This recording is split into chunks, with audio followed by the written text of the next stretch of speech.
2-hour general strike intended to warn the government not to amend the Labour Act has just come to an end. Public transport in bigger cities around the country stopped for 5 minutes, and some motorists sounded their horns in support. Lessons in state schools also came to an end at midday today.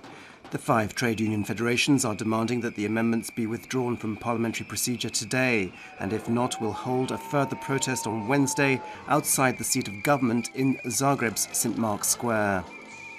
And Entrepreneurship and Crafts Minister Gordan Maras commented today that once the amendments were adopted, Croatia would have exactly the same labour legislation as Germany, where workers' rights were well protected. The National Council for Monitoring Anti-Corruption Strategy today is discussing the government's pre-bankruptcy settlement model, which recently was attacked by a Zagreb Commercial Court judge as being a blueprint to abuse the system, and worse than the privatisation model used in the 1990s. Most of the council members have criticised the legislation, arguing it grants too much power to the debtor and removes the courts from the process of resolving disputes.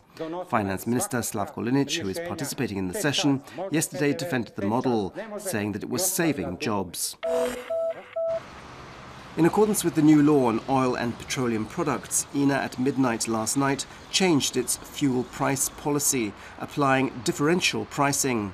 Some smaller petrol stations have dropped their prices, while bigger ones and those on motorways and in remote areas have raised their prices by up to 30 lipa a litre. Justice Minister Orsat Miljenić has announced that once Croatia's judicial system has been reformed, the number of judicial authorities will have been reduced from 208 to 95. From the beginning of next year, there will be 18 municipal courts instead of 67, while the number of misdemeanor courts will be reduced from 61 to 15. Miljenić emphasised that these reforms would result in cases being resolved in a more efficient manner. In sport, Croatian athletes will be taking part in an athletics meeting in the Czech capital Prague this afternoon.